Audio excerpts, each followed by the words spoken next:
prior to him moving here, he was in California, and I never really got a chance to know him. So this was a really extra special blessing, because I knew him, he was my father-in-law, but I learned to know him as a person and appreciate him, and we got to be friends.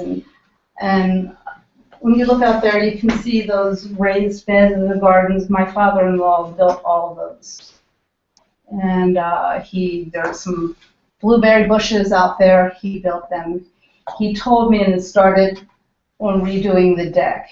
He built a workshop out there. He was constantly doing things. And this was something we found we had in common. My father, who passed away some years ago, had a lumber company and hardware store. And he used to always say, okay, this is how you do it now, I'm going to do it. My brothers knew how to do everything, but my sister and I were told, and not. And that was it. But when Lee came, he said, okay, you do it.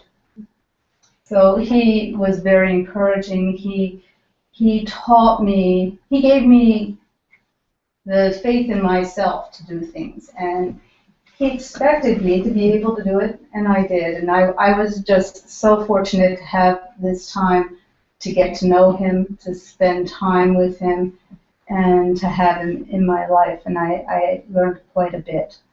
And so it was a special blessing. And he came from California, which I'll hear a little bit more about. And we also have my niece, who's the youngest of the 5 grandchildren, his 5 grandchildren. This is Miranda, and she's going to talk now for just a little bit. So, yeah, I was Lee's granddaughter, and so she mentioned that he lived in Beverly Hills.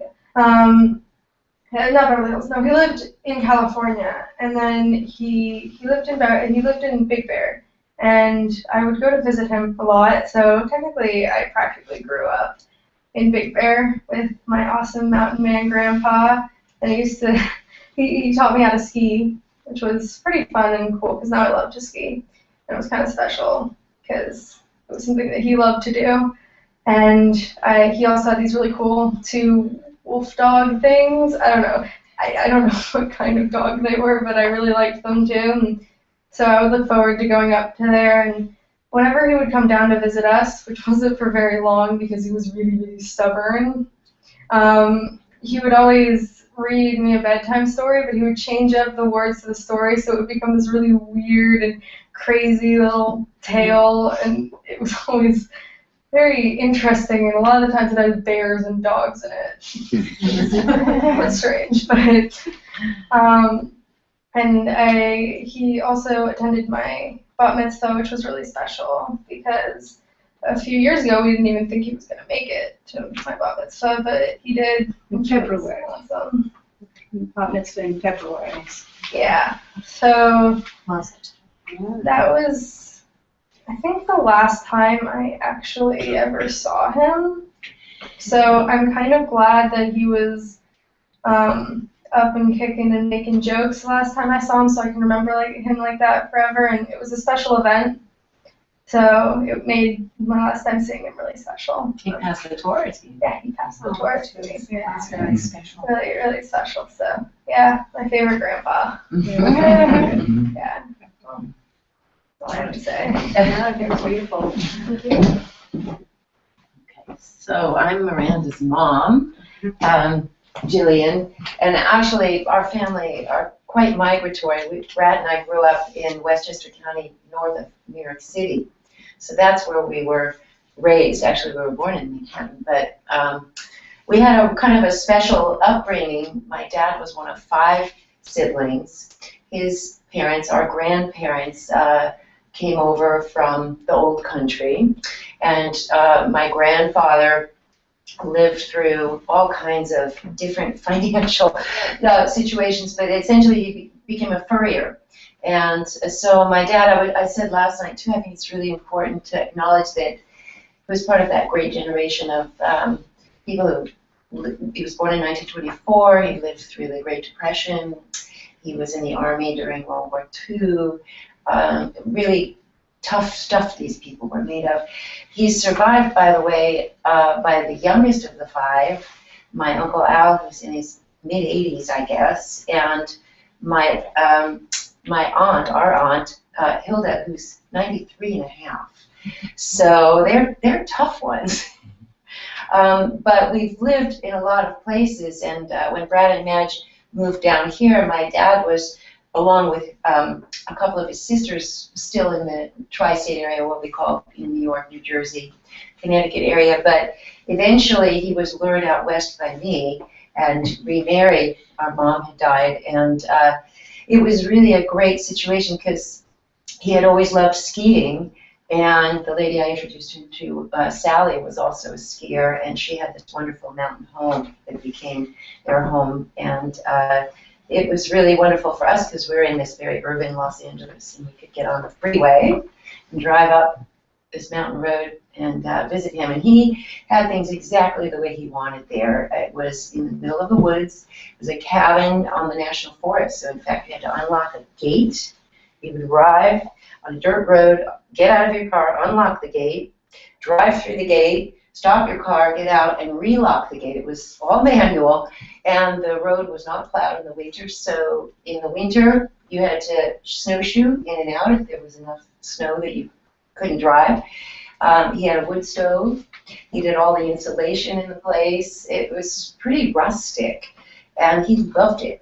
Just loved it. It was his real calling, I think, to go back to nature. He was a real survivor in many ways, literally and figuratively. He survived a lot of illnesses until this final one took him down. But he also was a survivalist. He believed in growing your own food wherever you could. And, of course, he thought everybody should have a gun. Or 7 or 8 or 10. And what else? He just, well, he went his own way. He was a maverick. I said that last night. And you didn't always agree with him, but he often made his opinion very well known. So sometimes he was really so stubborn and annoying, and we would fight over things like he wasn't taking his proper medication as he got older. And I was, I became the wife after his divorce. And bugging him about taking stuff, and he would always say, "Jillian, I'll let you know when I need help." And then I guess cut to even 10 days ago, he refused to use a cane. He wouldn't use oxygen. He went out his own way as well. And I teach Pilates now. I'm a retired ballet dancer, but one of my clients, I have some very Orthodox Jewish ladies who come in, and one of them emailed me, not Saturday because he passed on Shabbat, but after she got my email on Sunday, and she said, well, he passed on Shabbat in his own bed at home, peacefully, no meds, no drugs, nothing. I mean, what a blessing. And of course he wasn't religious, but he kind of knew. And then a friend of mine, of course, I'm in California, so you all know the reputation of California being a little bit avant-garde spiritually. One of my friends who knew my dad very well, and he actually really perked up at your bat mitzvah reception. He was kind of tired. We didn't know, but he probably was fighting the cancer already. And when Devorah walked in, he perked right up. And she wrote me, and Devorah said, well, he passed on the super moon. Do you remember that? That's right. So on Shabbat, at home, in bed, on a super moon, I mean, the man was connected. Go ahead.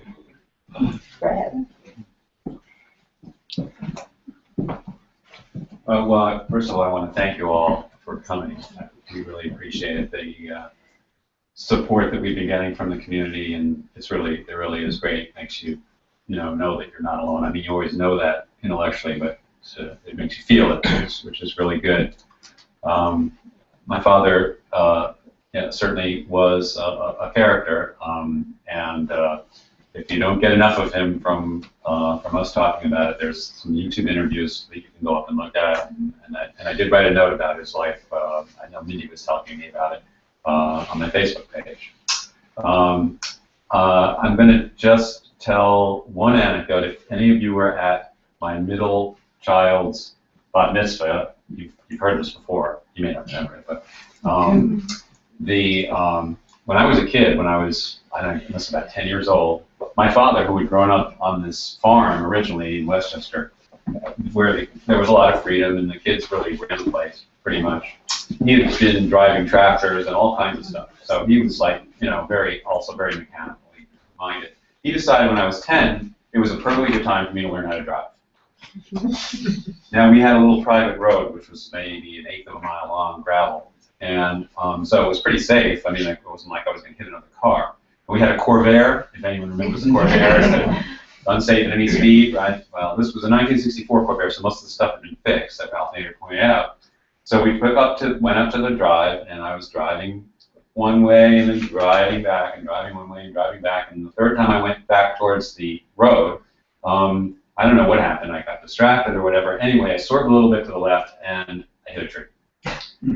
Not very hard. I was only going like 5 miles an hour, but it was a little dent. And so that was the end of the driving for when I was 10 years old. I didn't get to touch the car again for a while. I could start it, but that was it. So then, fast forward to 1990, 2000, I guess it was. My daughter is visiting, my middle daughter, Ellie, is visiting Lee. This is right before the year that she was bat mitzvah, but she was actually on, I think she was on a trip that was for her bat mitzvah.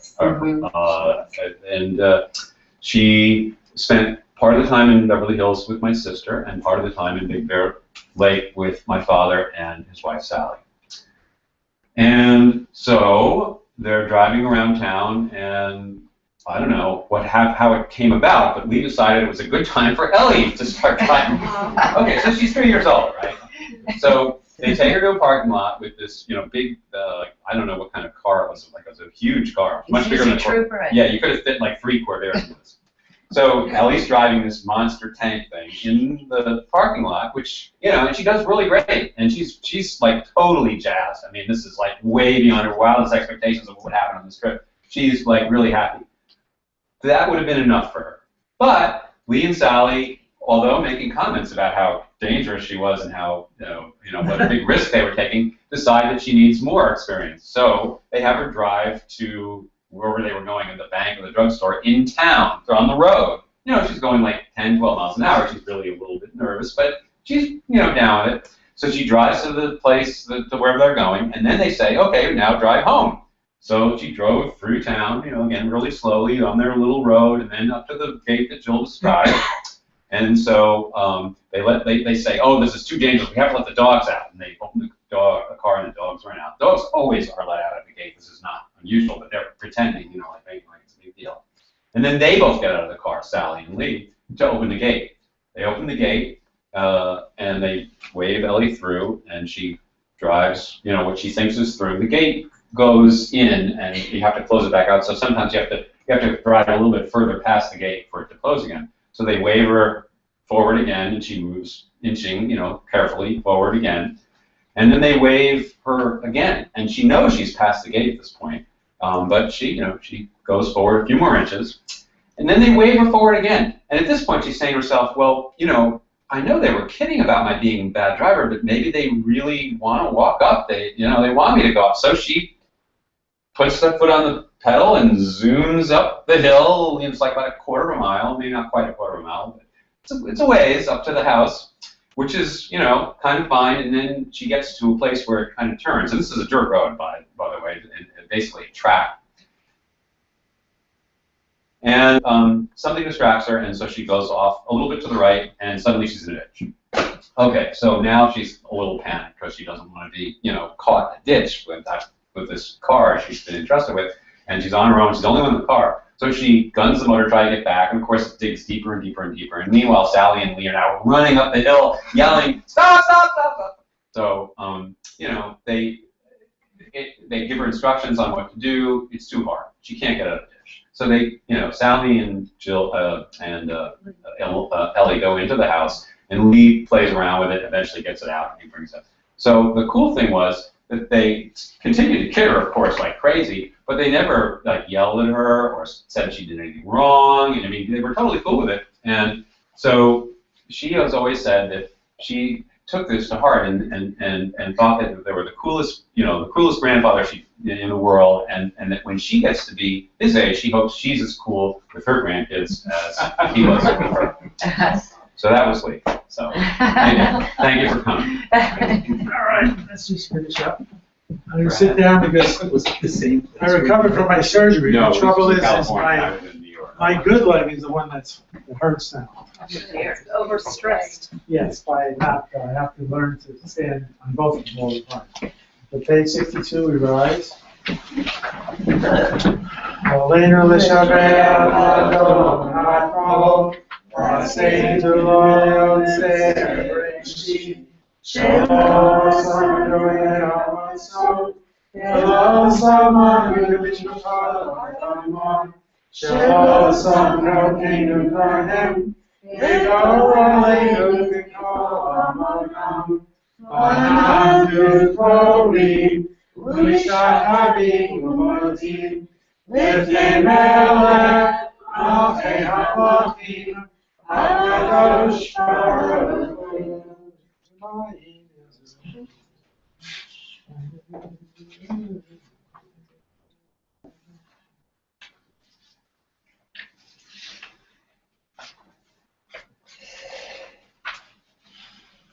Hakatu b'toratecha, Elohim loch, le'olam va'ed, Ne'eman, Adonai, Melech el kol haaretz, Hayom ha'u, Yeh Adonai echad, U'shema,